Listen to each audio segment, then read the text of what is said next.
Alright, you know what? This is another book related one. And just in case I die, like, instantly, like right now, um, I'm working on this one section. Right now it's just called Blank 8. I haven't come up with a title. Actually, I think I did come up with a title. Let me go back to table of contents. Um, I'm going to switch one of the titles, I think. Basically, what happened was there was. Let's see, where is it? Oh, this title. Now, I don't know why I like this title. I just do. It makes no sense. It's like it's not one of the more innovative titles. I just like it for some reason. But it's the one called Going to the Movies, Hobbits on Parade. And it had nothing to do with movies or parades. I don't know why I titled it that way. Like, at all. But I think I'm going to switch that title. And I'm going to have to come up with another title. Because I'm talking about right now where the Hobbit basically took all my mother's movies, and I had mentioned it a couple times throughout the writing, but I actually go into it a little bit more right now because right now in the story, it's already been determined that I'm going to leave. We just don't know when, and as a result, there are certain things that happen. Like, she handpicked throughout my mother's movies, and like right now, I'm talking about where her and Dale T sat in the living room, and Dale T would hold up each movie and like, Bessie, you want this one? And she'd like thumbs up or thumbs down, and if it was thumbs down, it would just get randomly thrown into a box, and I could take the box with me. Anyways, out of like hundreds of movies, I ended up with like less than 60, and I was really disappointed with that because again, it was just something my mother and I did, and it's like she didn't give a fuck about none of that. She just came in, there's a bunch of free movies sitting there, and she wasn't going to give it up. And I don't know, that kind of bugs me because Dale T knew that was important to me. It was one of the few things in the house that was important to me, which is why I've been collecting movies like up and out the ass since I moved here. I've got over 1,000 movies. I lost track probably 3.5, 4 years ago, and I was well over 800. And I buy movies like I buy at least two each month, just because it's what I do. I can't go to the movies anymore, so I sit here. I got a nice chair, got a fairly decent TV, nice little sound bar. So I sit here and it's my version of going to the movies. So each month I usually get about two of them. Anyways, that's just neither here nor there. So it's been a obsession with mine to collect these movies. And there's still a few that the old woman had that I haven't got back yet. Now some of them I don't really care about, but I want to get back. Like I don't own Pretty Woman. Okay, I want to get it back simply because it was there. This is over 10 years ago, 11 years ago, 50, whatever it's been. It's been crazy. So I actually have to go buy that one. Oh, God. Whatever. I want back as many of the ones that we had. It pisses me off. She stole these fucking things. I refer to it as that. But yeah, this section right here that I'm doing right now it feels very chaotic to me because I feel like I'm bopping all over the place, and part of it, like, I actually did this section where I kind of apologized to the reader. It was like, I'm sorry this is kind of going all over the place, but you know, it's just when I think about it's a very chaotic, like, and so it's like I'm trying to hit the points and the beats where I want to, like, if I think about it, I got to talk about it, and it might go from like the past, it might go to the present, it might be like all over the place. So that's going to be a little tricky. Part of me wants it that way because I want it the way I've written it, obviously, but I don't know if it's going to be a cohesive story. I mean, from what I've gathered, I kind of went back and reread it. It sort of is okay, but again, it is a little chaotic. There's no set thing because what happened throughout the entire thing, and I did this with book two a little bit too, where it's like I would talk about one thing, like at the beginning of the book. Like I'd say something like The Hobbit took my mother's movies, and I was very upset. Blah blah blah, and then I'd mention it again, and then toward the end, I actually went and did a whole section on it where I actually talked about it. So it was kind of like, I'm hoping as you read it, you kind of get this picture of, okay, this is kind of crappy, and then you actually get the full story later. I hope that's how it plays out. Again, I'm compiling this, so I don't have it all figured out, if that makes sense. So what I'm going to have to do is when I'm completely done, I'll have to go back and reread everything and say, okay, because what might happen is it just might be overkill where it's like, oh, okay, you've talked about this 800 times, who gives a shit? It might turn out to be like that, I don't know. I don't think it will.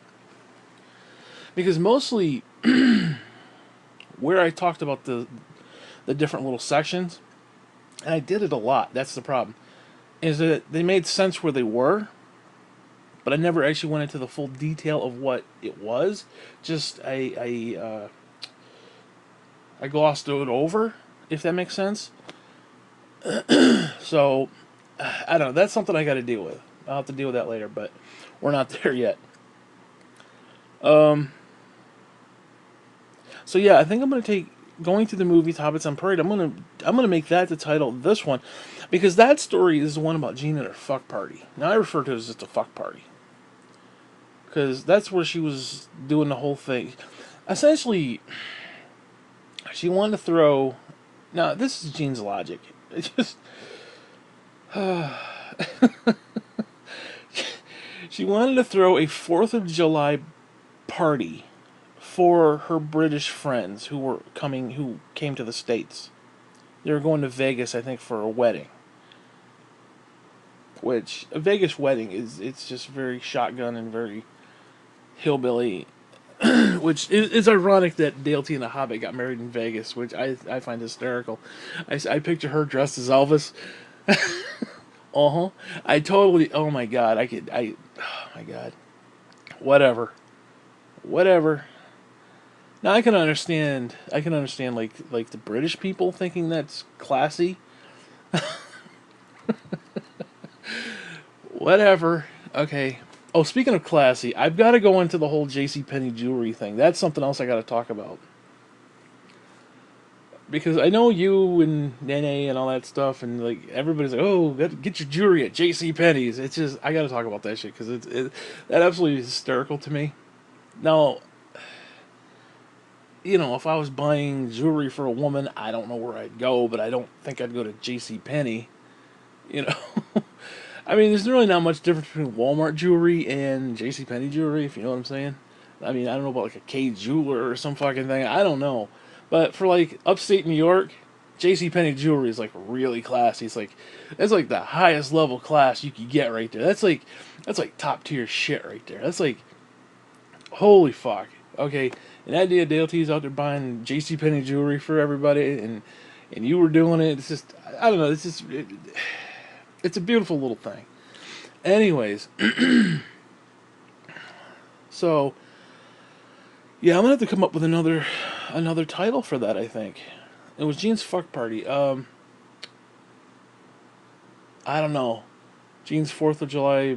I don't know. I'm gonna come up with a title. Because it's gotta be a funny one. Because it could be a very funny one. And like I said, this one going to the movies, Hobbits on Parade, actually completely, really, really fits well with what I'm doing here right now. Also, just as a side note, not that it matters, but the way I'm setting it up, again, in case I die, like insight, whatever. It's not a big deal because when you discover all this, you'd be like, oh, okay, but whatever. As I'm writing them, I'm doing the table of contents separate, just so I can see it. Like I can see each story, boom, boom, boom. Because then each time, if I wanted to check something out, I had to scroll all the way to the top. I'd have to scroll all the way down. And if I was in the middle of something, I'd have to be like, it was just, I figured it was easier to separate the two. And then sometimes what I would do is I would write different chapters solo, and then copy them and put them into like the full whatever you want to call it, the actual book that I was writing, like page 1 to page 300 or whatever. I would then put it in where I wanted. So in a way, it broke things up. So in case if something happened, I had individual little chapters, and it was just I don't know why I did it that way. Well, I did it that way for a couple reasons. One, because actually I don't know why I did it that way. So there's like 3 different variants. There's different chapters, and now one of the things I did kind of fuck up is I made everything a chapter, where some of it shouldn't be chapters. It should some of it should be like a sub chapter. So I didn't really do the sub chapters very well. So that's something you're gonna have to like deal with. But um, yeah, I'm actually kind of happy where this is headed, and I'm sticking with the whole Lord of the Rings theme. Like, there's a couple Lord of the Ring themes throughout, because again, she's the Hobbit, you know. So, yeah, the day the Hobbit cries foul. There's that one. I love that title. Again, my favorite title, my favorite fucking title of this, and it's not even that great. But the one he did, let's see, where is it? He did it for the covers, The Glory of Mordor's Riches. I fucking love that title. I say that every time I do one of these clips. I'll probably do it again, so bear with the fuck me. Okay, he did it for the covers and The Glory of Mordor's Riches. Just that excites me. That excites me on so many levels. I can't even. It's like that is to me one of the greatest things I've ever done in my life. Okay, you have to understand it. That title, he did it for the cupboards and The Glory of Mordor's Riches. Because again, you gotta understand. He's acting like, oh, but Betsy's gonna come in. She's gonna remodel the house for us. And I'm like, Dale, he ain't doing it for us. She's doing it for her. And you just happen, basically, you just happen to have a dick. That's the only reason she's keeping you around. You know. In other words, he's getting taken for a ride. And whatever. Guy's an imbecile anyway. Whatever. But yeah, I added a couple new stories. Let's see. What was it? Okay, so yeah, I added a new one. And again, these could be tweaked and whatnot. But this one, again, this is Lord of the Rings theme. It's called the Peering Eye of Sauron. The Veil of Depression overtakes the Shire. This is the story about when I went to the doctor that day, and Dale T took me to the doctor, and the Hobbit broke into my room and started going through my stuff. She went through my computer. She was like snooping through my stuff. Violated me basically, and I started talking about Dale T being depressed. He's on antidepressant medication, and that their shrink. The two of them were going to see a shrink together. Although Betsy says she didn't need the shrink. She didn't need it anymore. But Dale T needed it. So the two of them would go. Give me a break. They're both fucked in the head. But whatever. And this Mary Jo fuck woman. Mary fuck Joe is what I referred to her as. This woman that they were seeing. Who never met me once. And was making life-altering decrees against my being. Who never met me once, never consulted with me, never sat down with me. Okay, I was not one of her patients. Was making all these demands and shit, saying that he's almost 30, you should kick him out of the house. Of course, again, I go into the whole thing about being basically disabled, not basically being disabled, and the fact that things are difficult for me in general, and then because this goes right around the same time that they cut off my internet, right after Gene's little fuck party, which actually is kind of cool how it plays out, because you got Gene's fuck party, which right now is currently titled going to the movies, Hobbits on Parade, which again, I am going to change that. And it goes right into all that stuff. So you basically have somebody who's legally labeled disabled by a fucking judge, and, you know, I go through the whole thing. I talk about that, which I've been reluctant to talk about that because it's just like, it's not something I want to talk about. It's like, I'm almost embarrassed by it in a way because, you know, we're ex-Republicans, you know. It's like, you know, work you don't eat kind of a fucking thing, which that Bible verse is taken completely out of context, but whatever. You know, it's one of those things where it's like, you know, government handouts and bullshit, and it's like I feel guilty about that stuff. I do. And I don't really like talking about it, but it needed to be talked about in this section. So the veil of depression overtakes the Shire is totally fitting.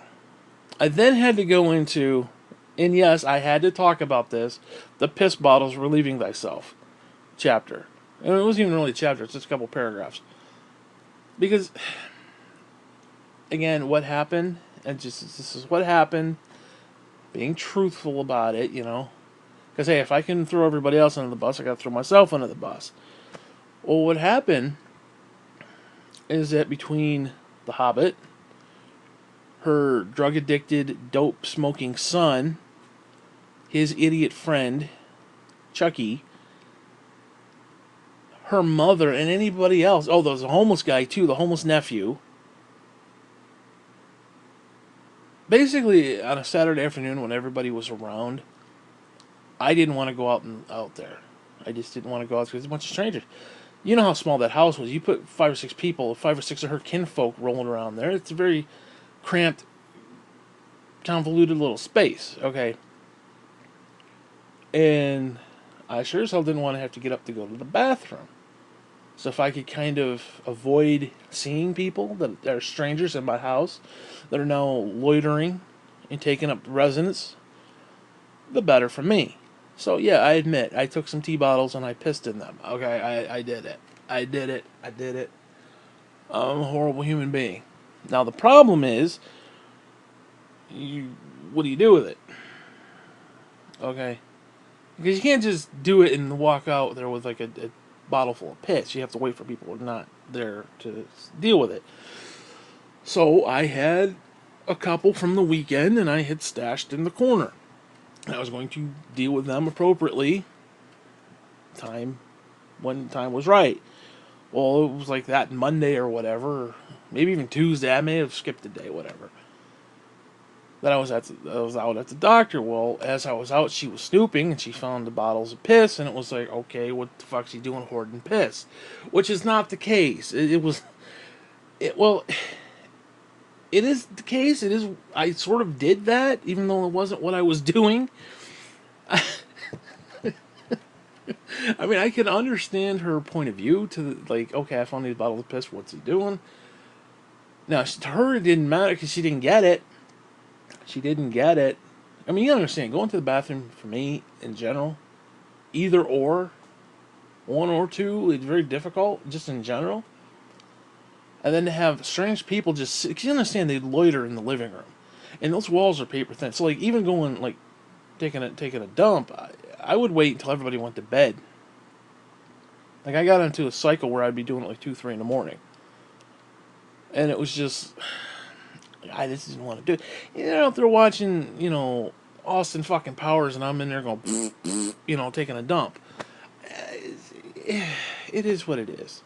So I had to talk about that, which it's funny in and of itself because, I mean, again, I can understand her point of view coming into it looking like, you know, peering through the window kind of a deal and not knowing what actually was taking place. But again, these were fucking strangers. And I really did not want to have to, you know,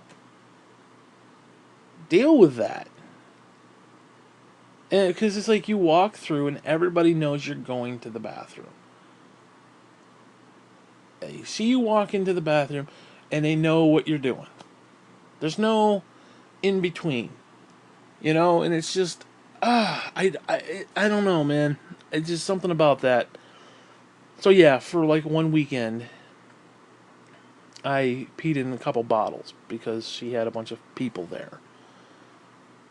And I admit this was sort of a long-term thing. I admit I was doing it for a while because, they were there for a while. Especially the weekends, specifically. Or like sometime around 5, 6 o'clock at night when everybody's hunkered down in the living room watching TV. I'd be like, hey, you know what? Because the door was shut. I'd be like, hey, you know what? And, you know, and again, I would deal with it appropriately. Like when everybody went to work, I'd go out there, throw it out or dump it outside or something. It wasn't. I mean, it's nasty, but it wasn't nasty. If you get what I mean, it was just more a means to an end. If you get my point. And it was just one of those. But I had to talk about it. I had to do it. I had to talk about it. Because it's weird. I mean, it's weird talking about it right now, like, because like I don't do that like collectively anymore. I did it for a short time while there was. You understand? Sometimes there were like 10, 15 people in that house, and there was constantly somebody there. Like everybody, our whole family would just loiter at our house for some fucking reason. Especially, oh, dude, the fucking weekends were long as fuck for me. Oh my god, just in general, forget that. Because it was like, I don't know these people. I don't want to associate with these people. I don't like these people. I mean, nothing against them necessarily. I mean, I'm sure they're fine people, but I mean, imagine just random fucking people start showing up at your house, it's like, hey, and eating your food and shit. I mean, you know, that's just weird to me, and especially under the circumstances where it was like, no, I don't want this. Please go the fuck away. I don't like noise. I don't like people making noises. I don't like fucking people running around the house. I don't like every time I walk out the door, somebody's like, hey. I'm like, fuck you. No hey. No fuck you and your hey. You ain't gotta acknowledge me, motherfucker. I'm not your friend. I'm not your pal. I'm not your buddy. You ain't gotta fucking talk to me. And because it's every single fucking time. You know? It's like, no. Leave me alone. Now, occasionally, okay, hey, how you doing? Okay, in passing, that's fine, but it was like every goddamn time. Just go the fuck away. Like, seriously, there's nothing better you motherfuckers could be doing on a Saturday except sitting in my living room. Fuck you. Okay. So,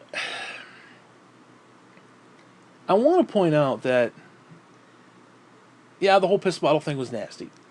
Believe me, I'm there with you. It happened. Okay, I'm not gonna sit there and pretend it didn't happen. I'm not gonna sit there and act like it's something that it's just a natural thing. It is what it is. You do what you gotta do, and it was just. You gotta understand though that at that point, because at that point she had started to turn on me, and she's being really nasty to me, and shit. Because, well, she basically what happened was she went and read through some of the emails. Because, again, she got on my computer and started opening browsers and shit and going through the emails. And she started reading emails. Now, Cousin Renee, Jean, and Graham were all kind of on this anti-Hobbit kick. And I completely admit, I was playing both sides. I was like, oh, ha, ha, ha, with them. And then I go on and say, well, this is what's going on. This is actually what's happening. Like, for example, there wasn't a lot of food in the house. Now, they'll say different. And yes, it was dinner each night. Okay, I'm not going to sit there and pretend like I'm third world and, you know. But during the day, there wasn't like any snacks. It was very little stuff like that. There was maybe a can of soup and some of those rice packets. That was it. There wasn't a lot of variety. So, honestly, God, I ate like 100 fucking rice packets within that couple months. And then she'd start bitching because the shit was gone. Like, she'd buy like 5 or 6 cans of soup, and they'd be gone in like 5 or 6 days. And she'd bitch and complain that the soup is gone. Well, it's like, what the fuck am I supposed to eat for lunch, bitch? They would go out to eat all the time. Not bring me anything. Okay, fine, whatever. Kind of scumbaggish, but whatever. It's like, what am I supposed to have when I'm here,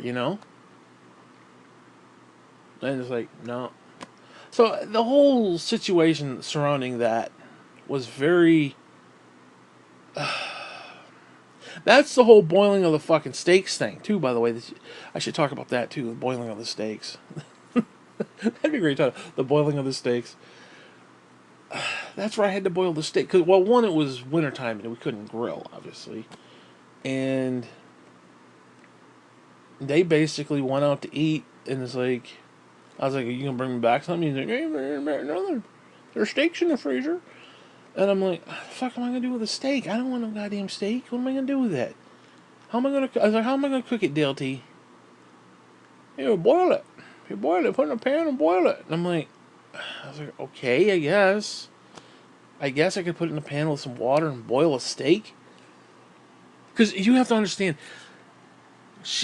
we had just gotten, the kitchen had just gotten completed. Like, they gutted it. It had been a wreck for a long fucking time, and they finally got it to where she was happy. The problem being, you couldn't mess anything up. So anything I cooked, I had to clean up. Anything that I fucked up, I had to clean up. So it's like, it was almost like this museum, or it's like there's ropes off, everything's roped off, and you can't touch nothing. It was that kind of a feeling. So it's like in my own house, I'm walking around, and it's like, oh, be careful with that floor, don't step in the wrong spot, kind of a deal. And you're like, oh shit, and you're like tiptoeing around. It's like total walking on eggshells in that house. Again, in my family house, I'm walking on eggshells. I mean, you have to understand how my mindset was at the time. So, basically, I had a pan, I had a fork, and I had a plate. Because I had to do my own dishes, because she'd flip out if I didn't. Yet her idiot fucking son to come and leave 15, 20 dishes sitting there. You know, that's okay. Let me leave like a bowl there. Oh, and there was the kicker too. Like if, let's say there was 5 things to dish. Let's say there was 5 dishes from our son, and I brought out a freaking bowl and just left it there with his stuff. She'd flip out on me because I'm like, bitch, get the fuck over it. I can understand she not wanting to do other people's dishes. I get that. But that little fucker had like 5 or 6 of his own. What the hell's one more? You know? You're gonna give me shit? Why don't you give him shit? Why don't you make him fucking wash dishes? And of course, I couldn't stand there, so I had to pull up a chair. Of course, we had a new linoleum, but we can't. She wouldn't let me pull up a chair to the sink because it would ruin the linoleum. Again, you have to understand where I'm coming from. So, the situation was very pins and needle kind of bullshit. And you wonder why I pissed in a fucking bottle for a weekend. And then did it like every weekend. Fucking man, you couldn't pay me to go back into that fucking... You could not pay me to go back to the way that was. You couldn't. You can give me $1 million, I would not go back to the way that was. Living with those two. Fucking insane bullshit, dude. Anyways. So yeah, that was... that's what that chapter's about. And then I go in talking about how he's, like I said, he's depressed, suicidal even. He even made a reference to me once about he wished he was dead. And I'm like, dude, seriously, my mother was an abusive bitch. Okay, God bless her, but she was a verbally abusive bitch. It's why I'm so fucking negative. People say, oh, you're just pessimistic and, all this other bullshit. No. When you live somebody like my mother, who would call you a fat lazy fuck on Thanksgiving Day because you weren't feeling good, and you wait until after the parade, it's like 12:01. Santa's just waddled his fat ass down Macy Lane, and I get up to shower and start to cook dinner. And my mother comes out because the house is a freaking wreck because she couldn't keep house to save her life. And she's disgusted by it. She wants to vacuum and kind of quickly tidy up stuff a little bit. and she sees me coming out holding my clothes, ready to go take a shower instead of cook the meal instantly because Dale T wants to go hunting at 10 a.m. So we have to have Thanksgiving dinner at 10 in the morning. What the fuck, you idiot? She then looks at me and says, "You're a fat, lazy fuck," because I'm not out cooking dinner. And I'm like, what the fuck is that shit all about? And that's the kind of abusive bullshit that I had to put up with. And she was very abusive verbally. She was. She was very abusive. You know, I love my mother, but she was very abusive. So the idea that Dale T hadn't been depressed for all those fucking years, and all of a sudden he meets the Hobbit, and like within a few months he's on antidepressant medication, dude. He should have been on antidepressant medication 30 years ago. Fuck that. Okay, honest to God, if anybody needed Valium, it's that motherfucker. Whatever. So I mean, the idea that my mother didn't push him over the edge, but this stupid Hobbit woman did. You got to be kidding me. You got to be kidding me. Whatever.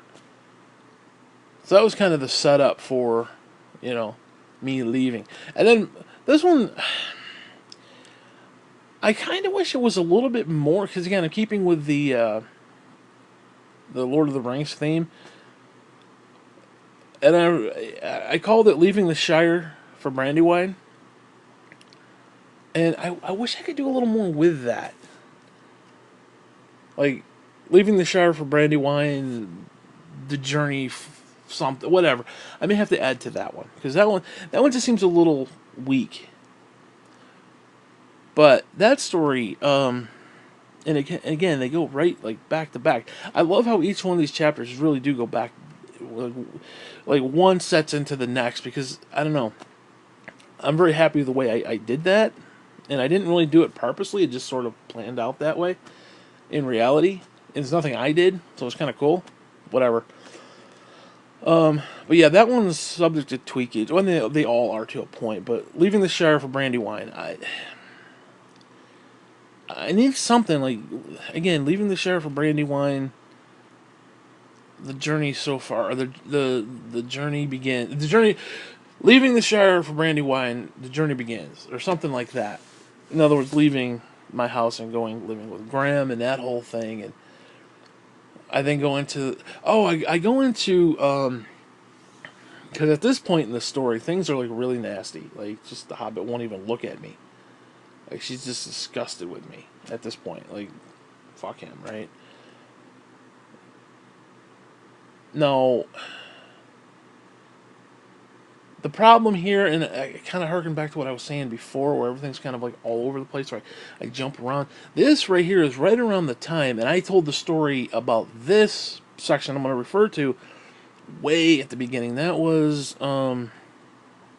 this is the end of part 3. About midway through part 2, I talk about the day I realized my father loves a homeless guy more than me. That's the day he runs upstairs and tells the homeless guy that dinner's ready, but yet never even knocked on my door and told me dinner was ready. So I come out after she's done dishes and every table's cleared. I go out there and I make my own plate from the kitchen, from the fridge. So again, I kind of talked about that in part 2, and then I'm like totally getting into it in part 3.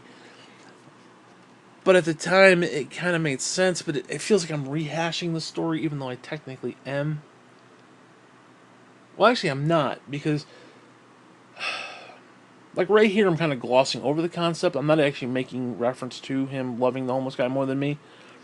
But that section fits right here. So, in other words, like, I'm telling this story multiple times in a way, almost like the Gospels. Where it's like you're telling the story multiple times, but you're telling it from different points of view. And I don't know how that'll play out. I'll have to go back and reread it. But anyways,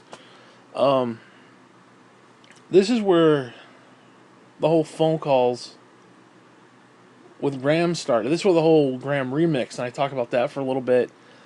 Dead bitch. You gotta burn in hell, that bitch. That whole thing. Peter. That bitch, Peter. That bitch, Peter. That whole Graham remix thing where she's on the phone. I think the Christ. I think it was that recorder you gave me. You gave me a recorder, a hand pocket recorder, and it was just sitting there, and I held it up to the phone. Or maybe I was sitting there at the computer and I had the microphone. I can't remember. But I put it up to like the ear part. Like I held it away from my head. And I held up the microphone to it and I just recorded. And actually she goes into all that. I then kind of skipped. I stopped talking about that and I skipped to the next part where I talk about the phone calls you started making and leaving on the answering machine about like, hey, are you dead? Did they kill you yet? That bullshit that you did, which was absolutely hysterical. So I go into all that stuff. I don't know if I portrayed it as funny as it really was, but whatever. That's something you could kind of tweak on if you want, since you were part of it, obviously. And when you go through and edit, you can kind of do what you want with that. Because that was actually pretty funny. See, what else was there? Actually, I think that was about it. And then that leads into what I'm doing currently right now, which is preparing to leave and packing up my shit, and because they basically gave me these big tubs with like the little lids and stuff. A lot of people will put clothes in and put like in a closet or something. Well, they bought me a bunch of those so I could pack up my stuff, bring all my games and stuff, and it was just because it's heartbreaking to be evicted from your place, especially your family home like that. It's like I get it, but it's like, and it's all at the behest of this Mary Jo fuck bitch, who, like I said, has never met me, never, I wasn't a patient of hers. She never conversed with me. And back to the whole thing about being disabled and all that bullshit. I even go into, because in Hobbit's eyes, I'm not disabled. I'm just fat and lazy. Which I wish she could experience what I have to experience on a regular basis, especially when I tweak my back and like I aggravate it. I would not wish that, but here's the thing: I would not wish that pain on anybody. Even though I can't stand her, it's just her very existence irritates me. Not gonna lie, but I would not wish that upon even her. If that makes sense, if you get what I'm saying. And I don't know. Whatever. Anyways, going through this, there's another point I want to talk about. The whole point of Jean, I wanted Jean to be a real piece of trash in the first book. In the first book, she's like my nemesis. She's just a fucking bitch, straight up. And she was. I mean, let's just call it what it is. She was a complete fucking piece of trash. She just was sometimes. Like, there were times... Like, there was this one time, I heard her on the phone. She's upstairs. For some reason, I could hear her. I don't remember what was going on. And I heard her on the phone. She's probably talking to Graham or somebody. And she's like, well, I went out there and there's a soda can laying on the ground. And I walked by it 4 days and nobody picked it up. And I'm sitting there thinking, well, bitch, you could have waddled your fat ass out there and bent over and picked it up too. You saw it, you pick it up. I mean, Dale T works all day. He comes home, he's not sitting there thinking, oh, there's a soda can in the yard, let's go get it. I didn't see it. I didn't even know it was out there. I see a soda can in the yard, I don't give a fuck. It'll blow away. It'll fucking blow away. Dog will run.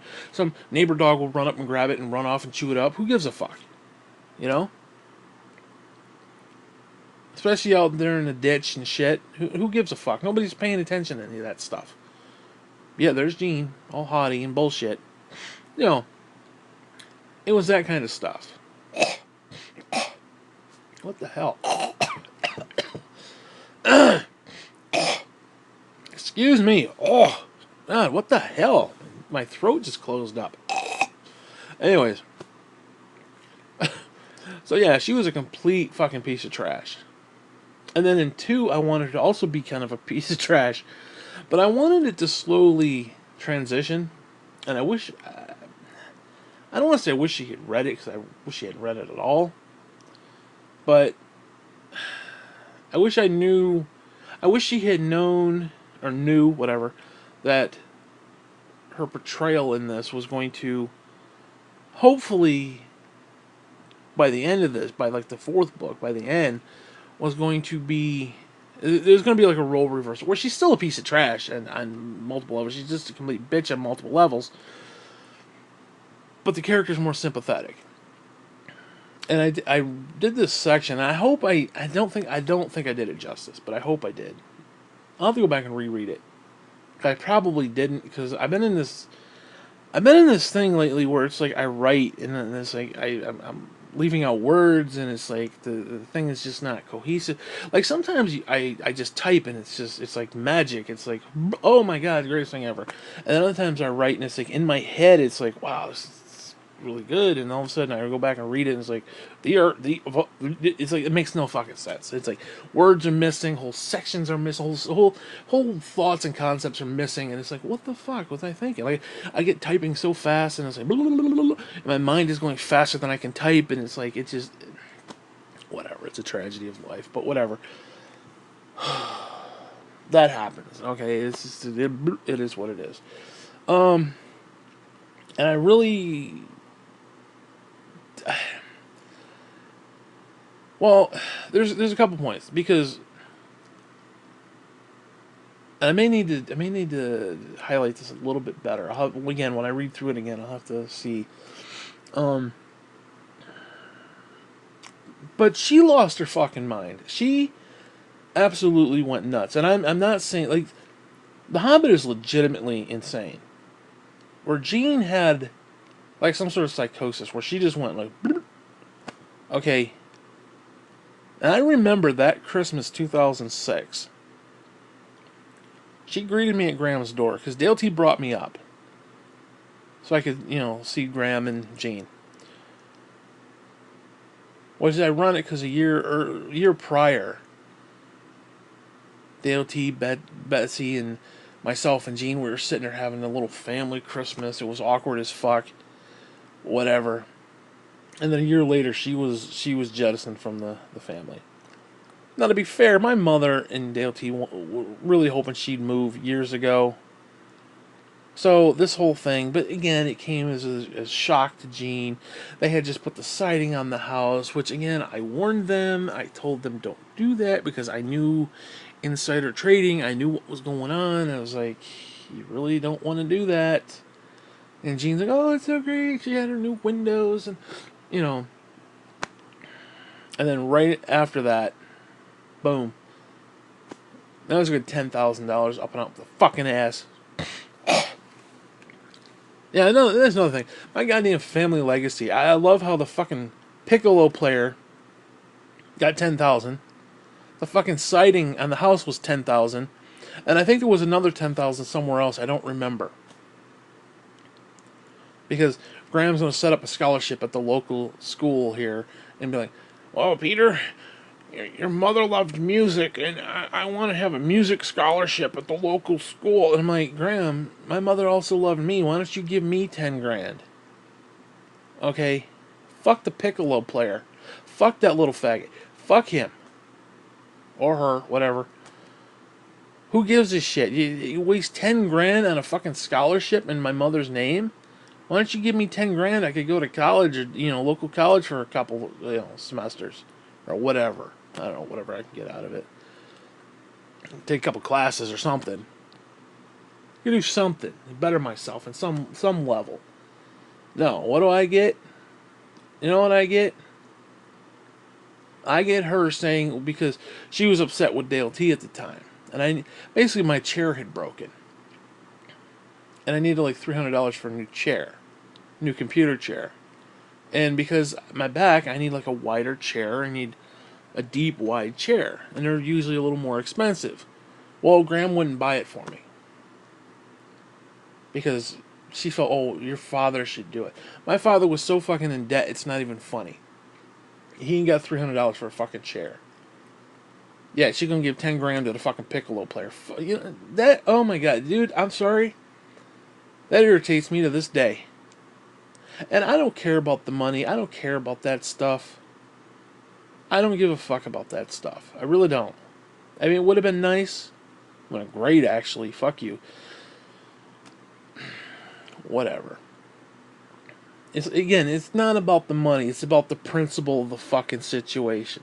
You're gonna give a little cocksucker pickle player. You're gonna give that motherfucker 10 grand to go suck a dick. Literally, to put a fucking dick to his mouth and suck on it. Bullshit. Yeah, you're not gonna buy.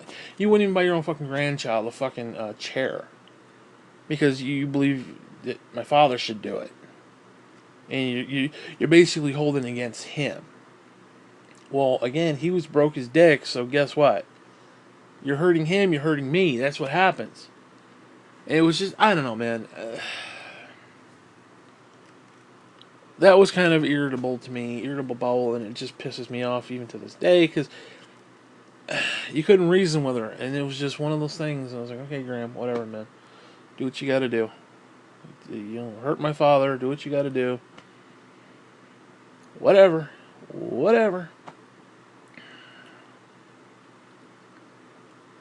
I probably should actually talk about that, but maybe I'll save that for book 4. I don't know. It depends. Actually, it would be better for book 4. I don't know. I got a lot of stuff I can still do. Right now, I'm currently at 86 pages. Although to be fair, that's at font 10, which we're going to kick it up to 12, so it's even more. That doesn't include the spacing. That doesn't include the table of content. That doesn't include all the other bullshit. There's no quotes at all in this section yet. So you add some quotes. There's some spaces. So yeah, I got probably close to 100 pages by the time you fill in all the bullshit.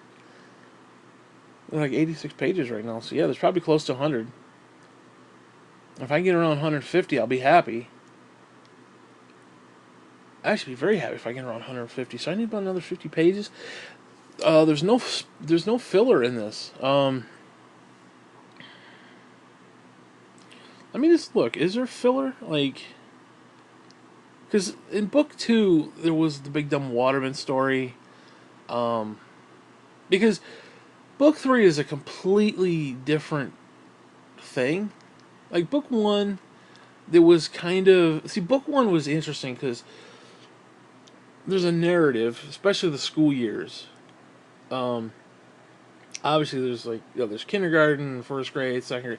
In other words, it goes into an order. There's a pattern with a few stories like, oh, here's Mr. Resnick, here's Mr. Hazelton, here's Big Daddy Clark. Different stuff like that where they're just kind of thrown in. There's none of that in here. None of that. This whole thing literally goes from point A to point B to point C to point whatever. So on and so forth. So I kind of like the fact that it's different like that. Where this is a little more cohesive in the sense because... Which is weird because I just said it was not cohesive because I'm telling it from almost different points of view where it's like... Well, I think what's going to happen is I know there's a difference, but a reader's not going to know the difference. So when I say, well, things were really difficult and Dale T was kind of mean to me, that would harken back to, for example, when he would tell the homeless guy that the food was ready but not come tell me. Where I know those two are one and the same, but the reader may not know that. Just know that, there's 3 or 4 different chapters as Dale T was a son of a bitch, Dale T was a son of a bitch, and then 3 chapters down, Dale T was a son of a bitch. It's all the same. It's all the same moment. So I think it might work, but again, I have to go back and reread it. But like I said, yeah, there is no, there's no filler here. Nothing here is filler. The closest thing to filler is I did a bunch of the letters. There's Dale T's handwritten letter to Gene. That's kind of a filler, but it's necessary. There's Gene's letter to him, which is necessary, and then there was cousin Renee's letter to Dale T.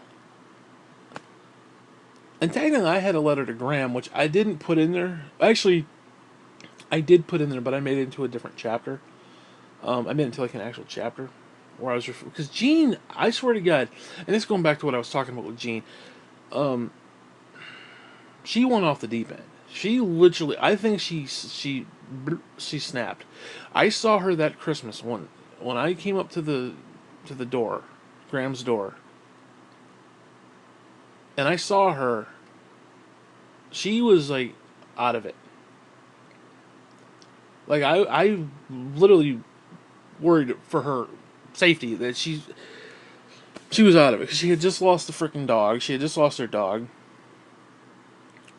She had just been thrown out the house after having the windows and the fucking siding put on, and she was all excited and happy for that and the whole thing. And then, I mean, they treated her like shit, you know.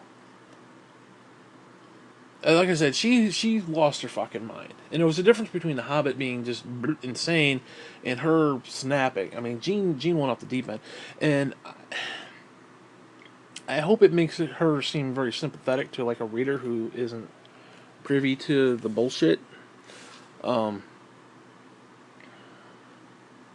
I don't know. It was just a really weird moment. I can see the glassy eyed look, and it was just she was very like, and she hugged me and said Merry Christmas, and it was just, I don't know. I don't know. It was very weird to me, but whatever. Anyways, so yeah, I want to make the character very sympathetic. I think because the book 4 is going to be all about her and Graham and living with basically dealing with the two of them. Just very strange, and then yeah, book 4 is going to be really kind of weird because it's going to start out. Basically, book 3 is going to end where I move in with Graham and I talk about the like day one being here, and then in fact the epilogue is the uh, Graham and the Big Whaler, a trip to BK. Um, which I just love the idea of Graham and a Big Whaler. It's just something about the idea. It's like Moby Dick. It's like retelling of Moby Dick, except it's Graham at Burger King. Graham and Moby Dick, which I don't know. Whatever. Because the way I wanted to set up, I wanted to end with, again, day one, me moving in, and the epilogue is just a random story about Graham and I at BK, and then book 4 is going to break into all of that. So there's going to be, oh man, there's so much shit to talk about. I definitely have to talk about the time she took me, when I first moved here, she took me around town and showed me all the different places. And the local park, there's these huge rocks out there that are quote unquote they donated. I don't know why the fuck they donated rocks. But apparently I guess they want to do like rocks like a border. And because they live on the farm they had all these rocks or something, I don't know. But something Graham's always been proud of. She donated rocks to the park. These big boulders. Like Graham, there are things to be proud of, and whatever. And she's like, Peter, see all those rocks over there, Peter? Your grandfather and I donated those. I'm like, Graham, I know, you tell me every goddamn fucking time, but whatever. And then she takes me all around the fucking town. We go up to the cemetery, and she drives up to the cemetery to look at the plot. He's like, Peter, your mother's over there. And I'm like, I know, Graham, I'm well aware where she is. Jesus Christ.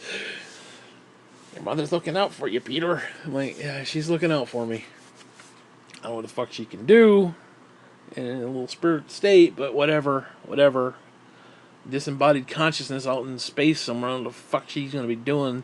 But hey, as long as she's looking out for me. Again, what good is it? She ain't sending me $20. She ain't, hey, whatever. She's probably up in heaven calling me a fat, lazy fuck again. But hey, let's not get into all that. But whatever. Graham had her ideas, But anyways, we ended up going to Owl Wire, which is a local wire company, which is like right over here. Like you can almost see it from the house. We pull into their parking lot. We sit there. You gotta keep in mind, I'm in the back seat. We got loose. I think I told this story not that long ago on a clip. But see, again, I'm doing the same thing. I told the same story on another clip, but for here it's relevant, so I'm gonna tell it again. It's kind of what I've been doing with book 3, where it's like I tell one part of it and then maybe hint at it again and then tell more of the story. So it's kind of, whatever.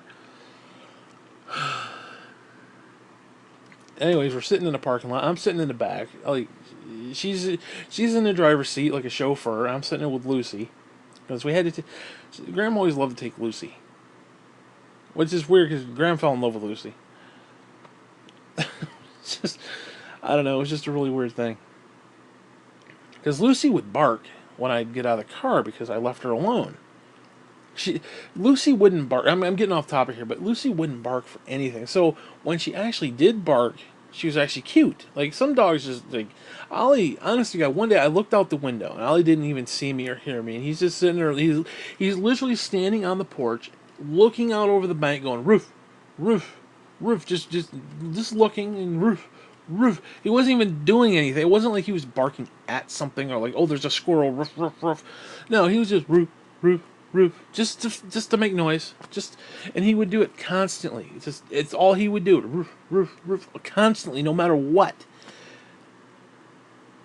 It wasn't like he was trying to bark to get inside. It was just he was out there making noises, just listening to himself bark. Where Lucy came, honestly, God, we thought she may be deaf. We actually thought she was deaf because she wasn't responding to anything. She didn't bark. She didn't make a noise. And I remember I was laying on the couch. She's standing there. The old woman's sitting in her chair. We're watching TV. She muted the TV and, and I was like, maybe she's deaf. And it was like, whatever. Anyway, Lucy's standing with her back to me. She's looking at the old woman, and I kind of did the snapping of the fingers behind her, and she kind of looked, and we realized she wasn't deaf. She was just very quiet. Because again, we had Ollie as reference. Who would just sit there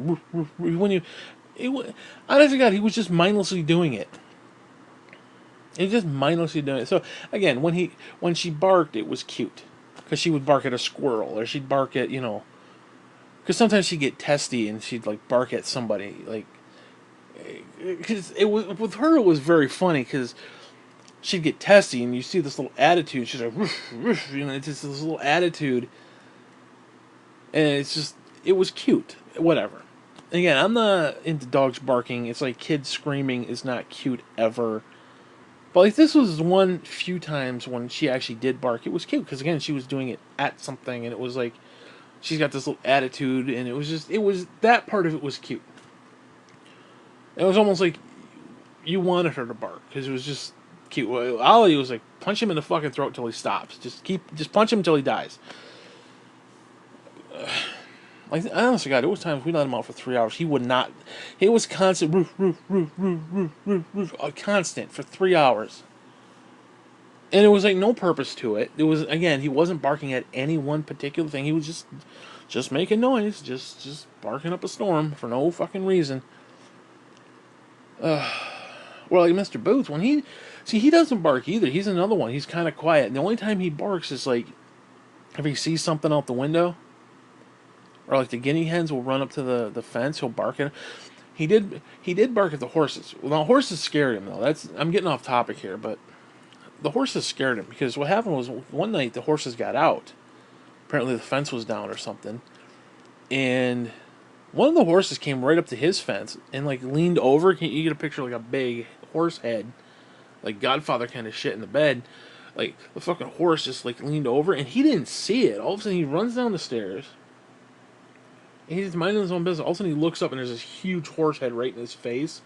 And he jumped back. It was hysterically funny. He's like, oh, and he starts barking at the fucking horse. Now every time he sees the horses, he starts barking at him because it was like, what the fuck?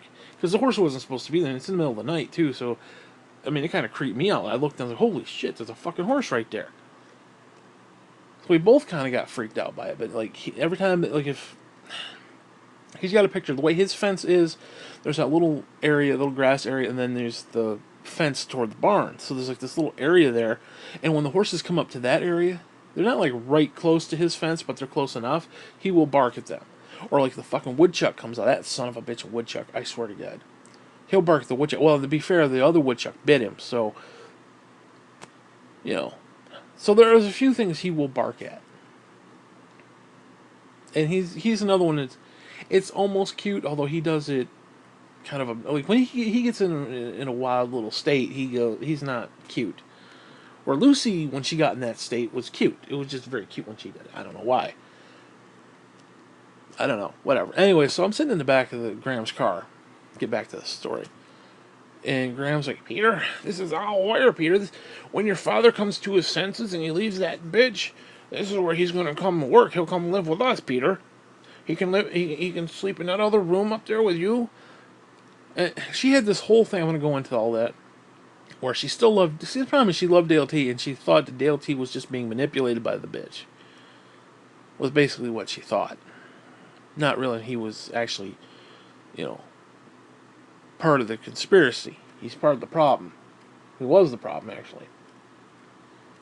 So, she always held out hope that Dale T was going to come to his senses. Even after he evicted Gene, evicted me, and took over the house and the whole nine. And he didn't say, no, maybe you shouldn't put $10,000 worth of siding on a fucking house that we're basically just going to evict you from.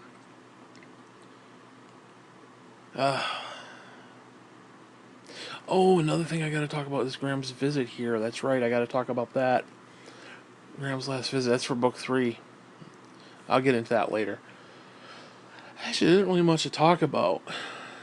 Essentially, it was just she started calling after I lost the internet, check up on me, and you know how she was, 80 plus years old, and all she wants to do is hear herself talk. And the conversation was just me going, sure, yep, okay, yep, not even really listening to what the fuck she was saying half the time. And she and Cousin Mary wanted to stop up and see the house one last time. She wanted to see the siding since she put it up. Wanted to come in and see what they did. And her justification was, oh, the house looks so great. The house looks so beautiful. It looks so great on the outside. And, what they actually did inside looked really good and blah, blah, blah. So that was Graham's way of like, mentally dealing with it. I'll have to get into that stuff, too. But, yeah, book 4 is going to be... See, again, here I'm bopping all over the place. Book 4 is going to be a really weird one because it's going to start out with Graham just everyday living. Then she's going to break her hip. And then she's going to be decrepit. And then I got to basically watch out. I still got to talk about... I actually have to do that whole section, don't I? With a baby monitor, I have to talk about that shit. Where she had night terrors. And they basically forced the baby monitor on me. And all of a sudden, she's like... in the middle of the goddamn night. It was like 1 o'clock in the morning. She's making these night terror noises like that. I'm like, holy Christ. It was like somebody making like a ghost noise. Like, ooh. But it was like, it was just this weird, guttural, retarded sound. And it was coming through the thing. I mean, you kind of picture Graham like, oh my Christ. And she was like wailing like an old broad, literally. And I've talked about this before, but I honestly, God, I thought she fell out of bed and broke her fucking hip again. It was that kind of a screaming banshee cry, like you broke a bone or something. Like, it was just weird. Oh my God, I gotta talk about all that shit, and then I gotta talk about her in the nursing home. And all the times I had to call 911. Oh my God, that's gonna be a trek, going through that shit again. Holy crap!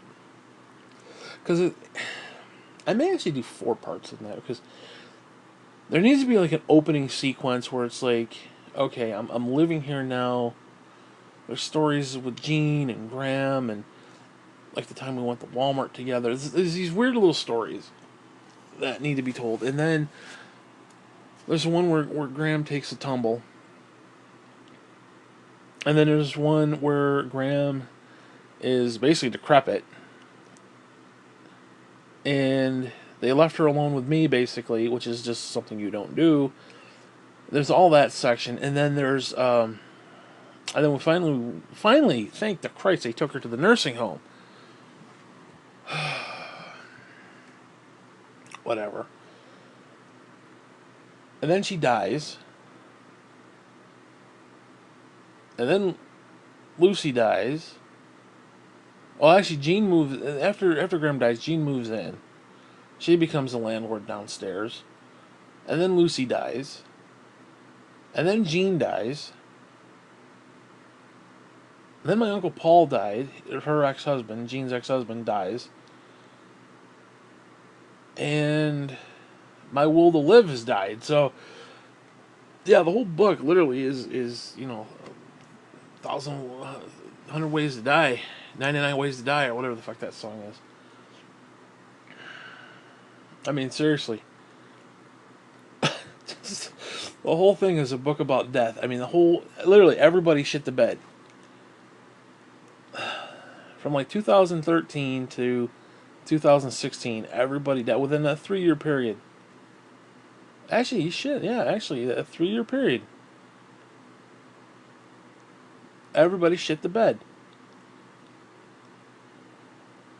Wow. Okay, whatever. Whatever. Anyways, so yeah, that's gonna be book 4. Jesus. Oh my god, can you imagine? Oh my god, I'm just trying to think of how daunting the task of telling that story is going to be, because none of that stuff is written. Because usually when weird shit would happen, I'd come in and write about it, or I would email the story to you, or I'd tell you, or I'd send something through an instant messaging program, and it'd be like blah blah blah, and then I'd save that and somehow turn it into a chapter or something later. There's none of that stuff. It's like I have to remember all of that stuff. There's clips and shit, so thankfully there's that. But holy crap, dude, that's gonna be book 4 is gonna be a daunting task. It's gonna probably take me a couple years to get that one done. It'll probably take me a couple years of at least a year of just continual writing, and sometimes I don't write continuously. Like sometimes I get on a kick, and then other times it's like 2 years go by, and it's like fuck that shit. Luckily, I'm on a kick right now where it's like I want to get book 3 done. I want to get the trilogy done, and then book 4. I actually did start book 4. I got a couple chapters into it. But yeah, this is that's gonna be a real kick in the dick. Real kick in the dick, because like I said, I've got nothing started. Well, actually, I shouldn't say that. I do have that couple. I think I got like maybe 2-3 chapters started, but not a book. Not even anything remotely close to a book. Well, shit. Let me. Where is that table of contents? Book 4. Book 4. Book 4. Let's see. What do I have so far? Yeah, I kind of broke it up into 3 parts. I'm gonna break it up into 4, I think. Because there's part 1, and I have in parentheses me moving in, life with Graham, and then Graham dying. Yeah, I'm gonna have to break that up. Whereas me moving in and then life with Graham, that's gonna be part 1. Part 2 is gonna be Graham dying, and then Jean moving in. Well, man, I don't know. Maybe we could. I don't know. Whatever. Yeah. Right now, I have Thanksgiving 2007, which is a working title, and then part 2, Lucy dies, getting Mr. Boots, and then Jean dies, and then part 3 is Life Alone. Yeah, I don't know. So yeah, so far I've got 1, 2, 3. I got 4 stories so far. Actually started for that. That's not too bad. Yeah, that ain't bad at all. We got The Night Jean Died. Again, that's subject to tweak. Let's see, the next one is called Much Like Elvis, Jean Has Left the Building. Oh, yeah, that's when I talk about her, yeah, dude, that was... I'm telling you, her death was very weird to me. Because, like, honest to God, I felt something... It was Super Bowl weekend, and there was this very empty. I could feel the house was empty. I don't know how, This isn't thinking back. This isn't looking back. This isn't like projecting back. I knew in those moments. I even mentioned it. So I was like, something's not right. It felt really weird that Sunday. I was living in a house with a dead body, which I didn't know at the time. I was watching Super Bowl with a dead body in the house.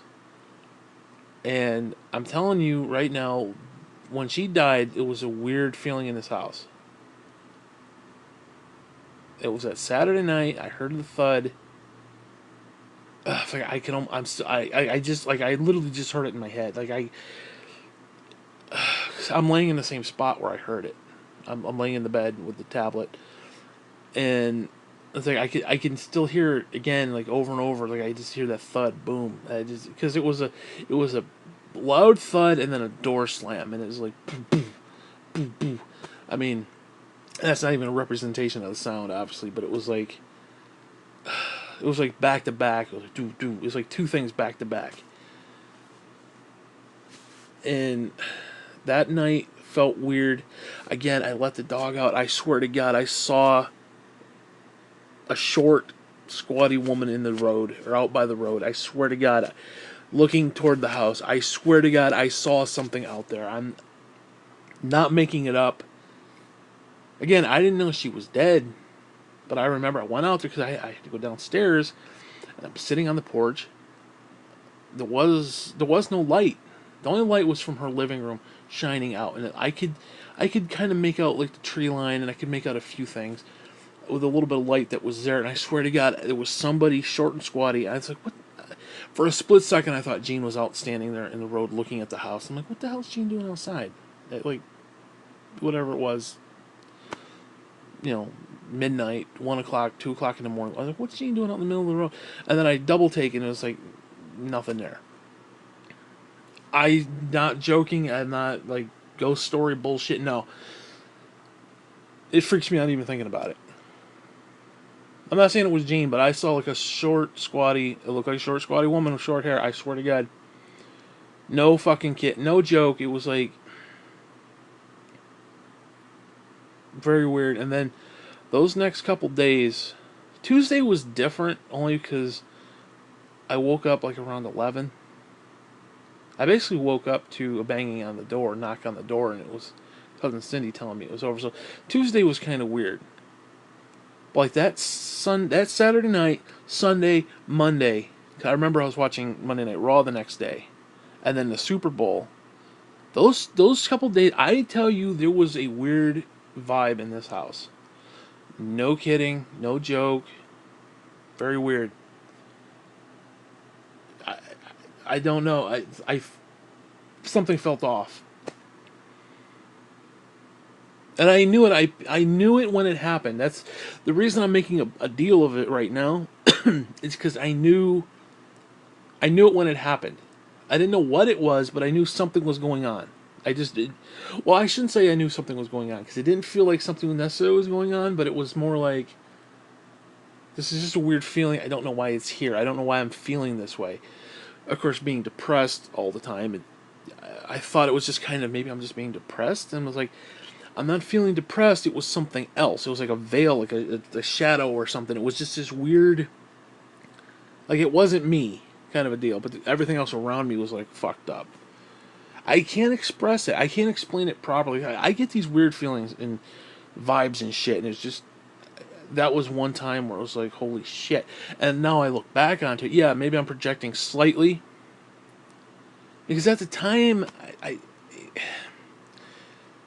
at the time, being totally honest, it was like I knew something was going on, but I just didn't know what. Like I said, and I wish I had invested. Well, no, actually, I'm glad I didn't investigate. Fuck that shit. I don't want to walk in on no goddamn dead body. Fuck you, Jesus. But I don't know, man. It was just like right now. I am definitely projecting back onto the situation where it's like, why didn't I acknowledge it? It's like I now I know what it is. It's like, why wasn't I more active? But at the time, it's like you've got this situation. You're kind of doing your normal stuff, but there's just something not right. And I can't express it any more than that. I don't know if other people feel that on a regular basis or know what I'm talking about, but it's just. And because you're not privy to everything outside of your view, it's just like, oh, it's just another day and it's kind of a poopy day, it's kind of a rainy, poopy day kind of a deal. Why is it a poopy day? Because it's raining and it's kind of gloomy. But this is just a regular day in February. And of course, it was February. It was cold. It was kind of a gloomy, poopy day. So it was like, and then you got just a regular depression on a regular normal day. So it's like, maybe I'm just not feeling it. But I could clearly tell I wasn't depressed at that moment. I mean, there's always this underlying depression. I mean, it's always there for me. But then there's like different degrees where it's like I just want to go fucking kill myself. Not literally. But if I died, I wouldn't care. I think that's probably a better way to say it. Like, I don't want to kill myself necessarily. Although I have had thoughts before, like I get really depressed. It was like, you know what? If I threw myself down these flight of stairs, of course, my luck, I would just break some fucking bones and I'd be in traction for 6 months. But hey, whatever. But no, actually, I did. I had a bunch of Vicodin I saved. I had like 15, 20 pills. I said, you know what? Worst case scenario, you just down those fuckers and it'd be the end of you. Of course, my luck, I'd go into some fucking a coma or some shit. It wouldn't actually kill me. It'd just throw me into a coma, and I'd be a vegetable the rest of my life. So it's like, but I think the very fact that a reality like that actually exists, where it's like I can acknowledge it, then says I'm really not technically suicidal. No, like right now I'm not suicidal. Not. But there was a couple times when it got to that point, and it's just, it is what it is. Well, like that's the thing. I don't want. I couldn't hurt myself, and I'm not even to the point where it's like, oh, let me call 911, get the cops here, and then I'll threaten the cops and they'll shoot me. It wasn't even something like that either. Like I don't want to die, but again, if I did die, I wouldn't really care. I think that's the best way to say it. So I don't know. It's kind of weird. Like I know some people that get depressed and they literally like cut themselves and they want to harm themselves. It's like I want to do that, but I don't actually want to do that. If you get my point, it's like there's still that base reality in there that's like you do that, it's stupid. Don't be stupid. But I feel like shit. And I want to do this, but you're being a fucking idiot. It's like I'm still rationalizing. Like basically the realist in me is like, don't be an idiot. So I don't know. It's a weird situation, but it wasn't like that for those couple days. It was not that type of thing. It was different, and I didn't know different how. That's the thing. Where now I know different how, so it's like retelling the story. Yes, I am projecting what I know onto it, but at the time I didn't know. But I can assure the other person listening to this, the person that I'm talking to, that something was definitely off. And I acknowledge that something was off. And I don't know. There's no way to truly explain that. And hopefully you get what I mean. Because, again, I'm thinking back to it even now, and it's just... I don't know, man. It's just really fucking weird. And the last time I talked about this, I talked about the... I mean, dude, if there's angels of death and bullshit like that, and if the consciousness and shit does out-of-body experience and like drift up through the ceiling, the idea that she drifted up with the angel of death like right behind me as I'm sitting in my chair watching TV, just a few feet behind me, as she lifted up through the ceiling and the holy fucking Christ, that just... No, that's not cool. That ain't cool, okay? That shit, no. That shit, no. No.